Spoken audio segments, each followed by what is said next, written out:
Hello everyone. Before we start, make sure to like and subscribe to the channel and leave a comment below to let us know where you're watching from and what time you're watching this.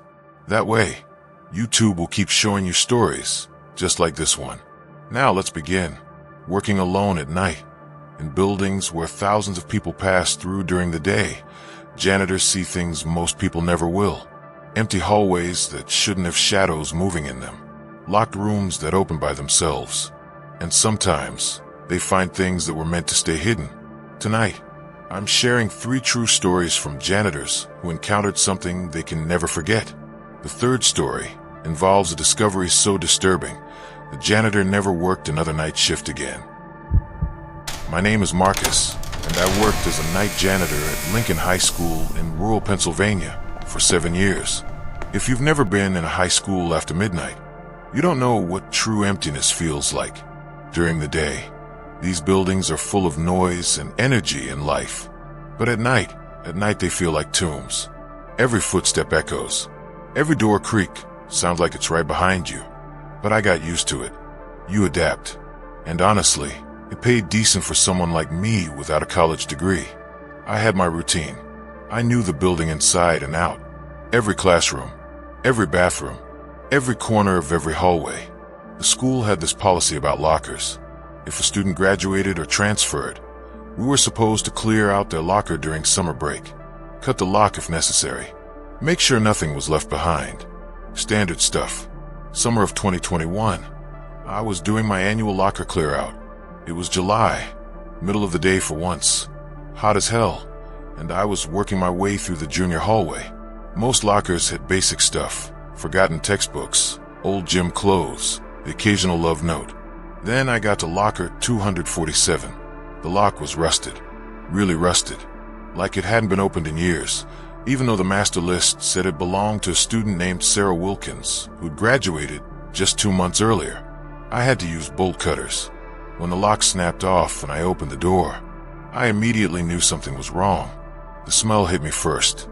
Not rotten, not like food had gone bad, but old. Like opening a trunk that's been sealed in an attic for decades. Musty and wrong. Inside, the locker looked normal at first glance. Textbooks, a jacket, some papers. But then I noticed the textbooks were old. Not just used, but old. The biology textbook was from 1987. The math book was from 1984. I checked the jacket. It was one of those members-only jackets from the 80s. Faded purple. My heart started beating faster. I pulled out the papers. They were homework assignments. But the name at the top wasn't Sarah Wilkins. It was Jennifer Booth. And the dates were from the 1986 to 1987 school year.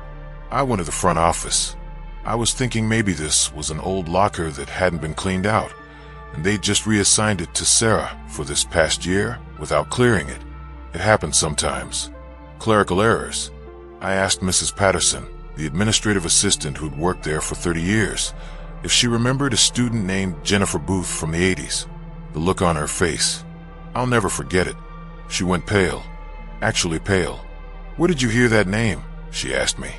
I told her about the locker, about the textbooks and the jacket and the papers. She just stared at me for a long moment, then told me to follow her. She led me down to the basement where they kept old records and filing cabinets. She pulled out a file, handed it to me. Jennifer Booth was a junior at Lincoln High in 1987. On March 14th of that year, she was reported missing. She never came home from school. Her locker was searched. Her belongings were given to the police as evidence. The case went cold. They never found her. Mrs. Patterson looked at me and said, "That locker, 247, that was her locker. We retired the number after she disappeared. It's been empty for 34 years. But that wasn't true, because the master list said Sarah Wilkins had been assigned that locker for the 2020 to 2021 school year. I showed Mrs. Patterson the list. She shook her head. "That's impossible," she said. "I personally handle locker assignments. I would never assign 247. Never." We went back to the locker together. I opened it again. I'd left it unlocked. Mrs. Patterson looked inside and gasped. The locker was full. Completely full. Books, Papers. More clothes. Things I hadn't seen the first time. Things that shouldn't have fit in that space. And at the very back, wedged behind a pile of notebooks, a shoe. A single Nike sneaker. White with a pink swoosh. Small. Like a size 6. Mrs. Patterson backed away from the locker. "That's hers," she whispered. "That's Jennifer's shoe." Police. The police found the other one in the parking lot. They said it looked like she'd been running. Like someone chased her and she lost her shoe. But they never found the matching one. We called the police. They came within 20 minutes. They took everything from the locker as evidence. They wanted to know who'd had access to the locker. I told them according to records, it had been assigned to Sarah Wilkins. They looked into it. Sarah Wilkins didn't exist. There was no student by that name enrolled at Lincoln High. There were no enrollment papers, no class schedules, no records of her anywhere. But her name was on the locker assignment list in Mrs. Patterson's handwriting. Mrs. Patterson swore she never wrote it. She had no memory of a Sarah Wilkins. None of the teachers did either. But here's the part that still keeps me up at night. When the police searched the locker more thoroughly, they found something else. Underneath all of Jennifer's things, at the very bottom of the locker, there was a yearbook from 2021, the yearbook from the school year that had just ended. Someone had circled one photo, a junior girl, pretty, blonde hair, smiling, written next to the photo in red ink, "I'm still here." The police investigated. They tracked down the girl from the photo. Her name was Emily Morrison. She was a real student. She'd been at Lincoln High all year. When the police talked to her, she told them something that made my blood run cold. She said that all year long, she'd felt like someone was following her, watching her. She'd hear footsteps behind her in empty hallways. She'd feel cold spots near her locker. And several times, she found notes in her backpack that she didn't remember putting there. Notes that said things like, "Don't worry, you're not alone. And I'm keeping you company." Emily transferred to a different school after that, moved away with her family. And I stopped working nights. I couldn't do it anymore. Because after I found that yearbook, after everything came out, I started noticing things. When I'd walk past locker 247, I'd hear sounds coming from inside. Soft sounds, like someone moving around in there, rustling, breathing. And sometimes, late at night when I was alone in the building, I'd see her, a girl, translucent, standing in front of locker 247. She'd be trying to open it, over and over, spinning the combination, pulling the handle, but it wouldn't open. And she'd look so frustrated, so desperate. Then she'd turn and look at me. And her eyes, God, her eyes were so sad, so lonely. One night, she spoke. I heard her voice as clear as I'm speaking now. "I just want to go home." The police officially reopened Jennifer Booth's missing person case based on what we found. They're still investigating, 34 years later, and maybe she'll finally get justice. But I can't shake the feeling that she's still there, still trapped in that hallway, still trying to open that locker, still trying to leave. I work at a supermarket now, day shift, fluorescent lights and customers and noise. I never want to see the inside of an empty school again, because some places hold onto their ghosts, and they don't let go. I worked as a night janitor at the Riverside Corporate Center in downtown Seattle for 3 years. It was a massive office building, 23 floors of cubicles, conference rooms, and the kind of sterile corporate environment that feels completely soulless after everyone goes home. I preferred it that way, actually. Quiet, predictable. Just me, my cleaning cart, and 8 hours to make my rounds. I'd start at the top floor and work my way down, floor by floor.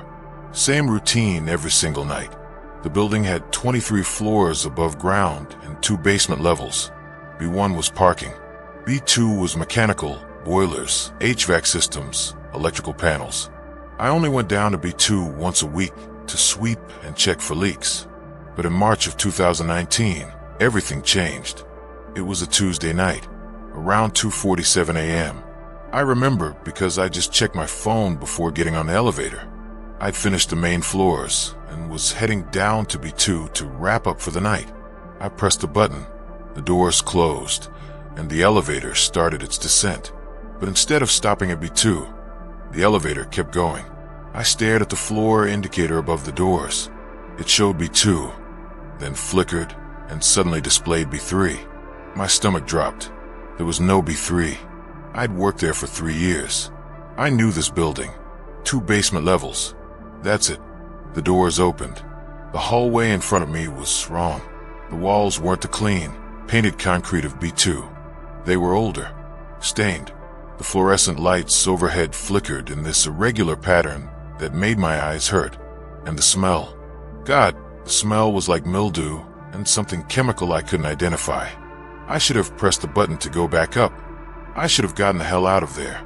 But you know what's weird? In that moment, my brain tried to rationalize it. Maybe they're a 3rd basement level. Maybe it's just storage they don't tell janitors about. Maybe it's on old blueprints they forgot to update. Stupid. So incredibly stupid. I stepped out of the elevator. The doors closed behind me with a sound that felt too final. The hallway stretched in both directions, lined with doors. Old doors. The kind with frosted glass windows and those brass handles that haven't been used since the 1960s. Each door had a number. B3-01, B3-02, B3-03. I walked to the first door and peered through the frosted glass.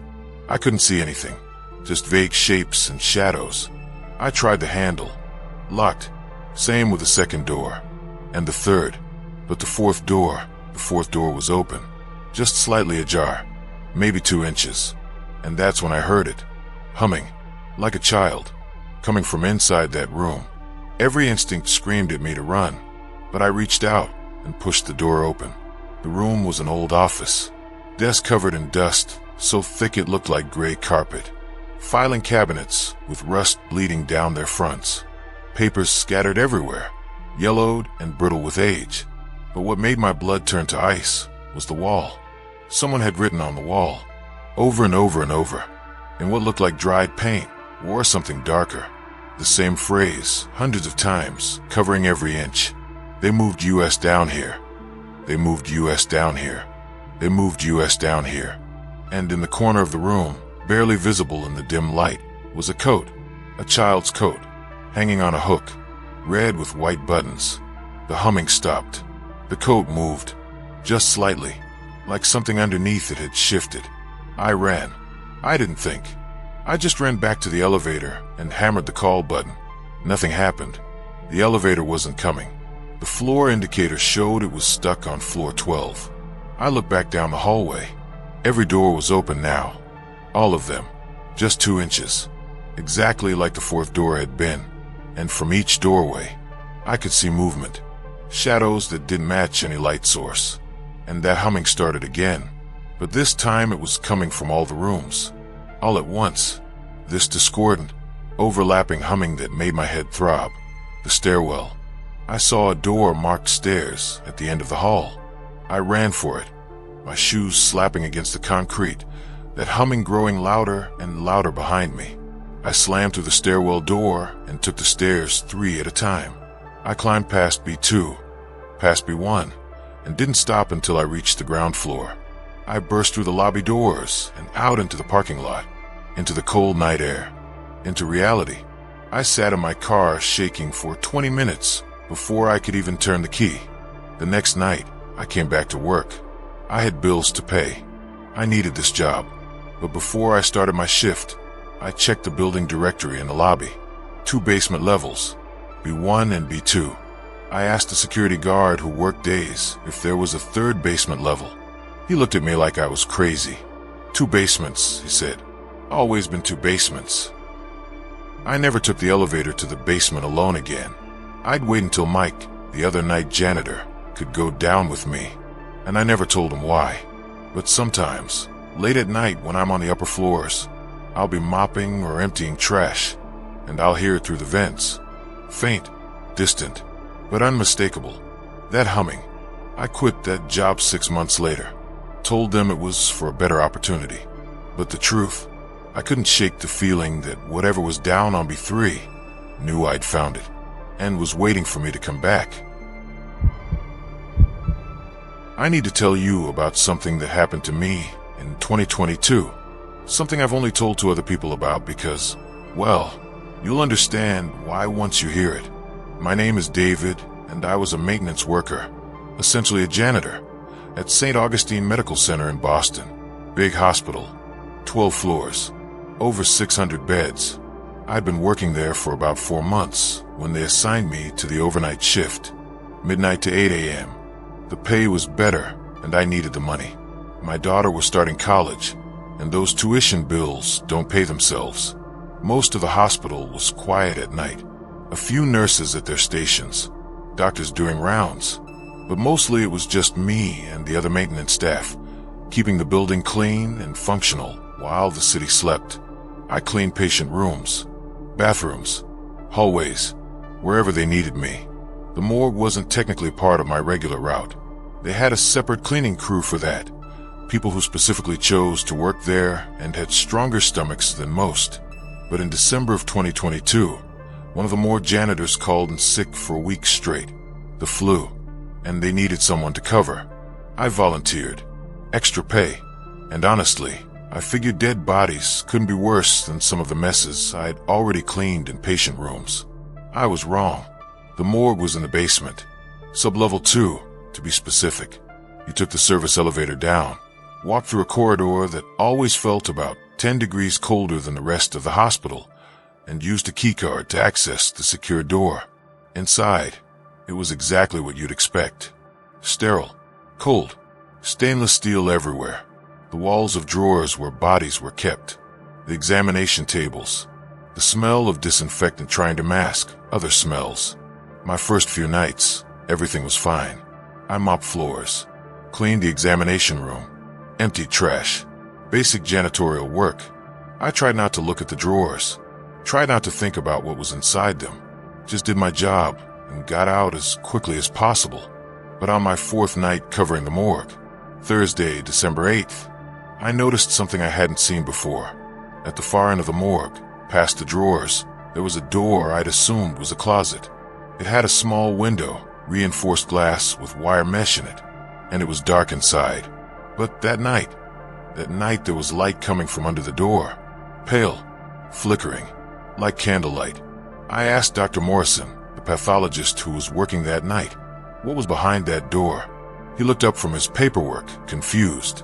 "What door?" I pointed. He squinted at it for a moment, then shrugged. "Old maintenance room, I think. Been locked for years. Probably just storage now." "Why?" I told him about the light. He frowned, stood up, and walked over with me. We both stood there looking at the door. No light under it now. Just darkness. Dr. Morrison tried the handle. Locked. Must have been a reflection from something, he said. These old basement lights play tricks sometimes. He went back to his work. I went back to mopping, but I couldn't stop glancing at that door. And about 20 minutes later, the light was back. This time I didn't tell anyone. I put down my mop, walked over to the door, put my hand on the handle. It turned. The room beyond was not a maintenance closet. It was bigger than it should have been. The door suggested maybe a 10 by 10 space, but inside it stretched back at least 30 feet. The walls were the same industrial concrete as the rest of the basement, but older, stained, and there were things in there. Gurneys, maybe a dozen of them, old ones, the kind with rusty wheels and torn vinyl padding. Each one was positioned in a row, facing the door, like someone had arranged them deliberately, like an audience. And on every gurney, there was a sheet, a white sheet, covering something human-shaped. I should have left. God, I should have turned around and walked out and locked that door and never thought about it again. But I didn't. I stepped inside. The temperature dropped immediately. My breath came out in visible clouds, and I realized the sheets were moving, just slightly, rising and falling, like something underneath them was breathing. I walked toward the nearest gurney. My footsteps echoed in that impossible space. When I got close enough, I reached out, hands shaking so badly I could barely control it, and grabbed the corner of the sheet. I pulled it back. There was nothing there. Just an empty gurney. But the sheet had been rising and falling. I'd seen it. I stumbled back, looked at the other gurneys. All of them. Sheets rising and falling, like a room full of sleeping people. But there was no one there. And then I heard it. A voice. Weak, distant, coming from the back of the room. Help me. I ran to the back of the room. Don't ask me why. Don't ask me what I was thinking. I wasn't thinking. At the far end, there was another gurney. This one against the wall. The sheet on it was old, yellowed, stained with things I don't want to think about. The voice came again. Help me, please. I grabbed the sheet, ripped it off. There was a man underneath. Old, thin. His skin was gray. His eyes were open but clouded. Hospital gown hanging off his skeletal frame. And his wrist had a plastic hospital bracelet on it. I could read the name. Thomas Garrett. Date of admission, March 3rd, 1987. The man, Thomas, looked at me. His lips moved. They forgot about me, he whispered. I've been waiting so long for someone to find me. I stumbled backward. This wasn't possible. This couldn't be happening. 1987. That was 35 years ago. No one could survive down here for 35 years. No one could. The other gurneys. All of them. The sheets flew off. Every single one. And underneath were people. Dozens of them. All in hospital gowns. All with those plastic bracelets. All with dates from years ago. Decades ago. They all sat up. Simultaneously. Staring at me with those clouded, dead eyes. And they spoke in unison. Don't forget US. I ran. I didn't look back. I slammed through that door. Nearly knocked Dr. Morrison over. And didn't stop until I was in the elevator heading up. Up. Away from that basement. Away from that room. Away from those things. Dr. Morrison came up to check on me. Asked what happened. I tried to tell him. Tried to explain. But when we went back down, when we stood in front of that door, it was locked. He used his master key. The room beyond was exactly what he'd said it was. A 10 by 10 maintenance closet. Cleaning supplies. Old equipment. Nothing else. No gurneys. No sheets. No bodies. I quit the next day. Told them it was a family emergency. They didn't ask questions. I went to the hospital records department before I left, though. I had to know. I had to see if. I looked up Thomas Garrett. He was a real patient. Admitted March 3rd, 1987, for routine procedure. According to his file, he died during surgery. Cardiac arrest. He was buried March 8th, 1987. But his body was never claimed from a morgue. The records showed it stayed in storage for 6 months before being transferred to a county cemetery for indigent burials. I researched more. Found names from other bracelets I'd glimpsed. Every single one was real. Every single one had died in that hospital. And every single one had been forgotten. No family to claim them. No one to remember them. Left in the morgue until the state disposed of their remains. I don't know what I saw that night. I don't know if it was real or if I had some kind of breakdown. But I know this. There are people who die in hospitals and no one comes for them. No one remembers them. They slip through the cracks of the system. Forgotten. And sometimes I think those souls don't know they're gone. They're still waiting. Still hoping someone will find them. Still trapped in the last place they drew breath. I drive past St. Augustine Medical Center sometimes. I can't help it. It's on my route to work. And whenever I do, I look at that building, at the basement windows. And sometimes, not often, but sometimes, I see a light in one of them. Pale, flickering, like candlelight, like someone's still down there, waiting. 3 janitors, 3 buildings, 3 things they found that they can never unsee. Working alone at night means you're the first, and sometimes the only, person to discover what hides in the dark. If you work a night shift in an empty building, remember, you're not cleaning up after people anymore. You're cleaning up after everything they left behind. And some things don't want to be cleaned away. Thank you for watching. If you have your own scary story to share, leave it in the comments below. Don't forget to like and subscribe for more true horror stories. And remember, Sometimes the scariest things aren't the ones we imagine in the dark. They're the ones we find when we turn on the lights.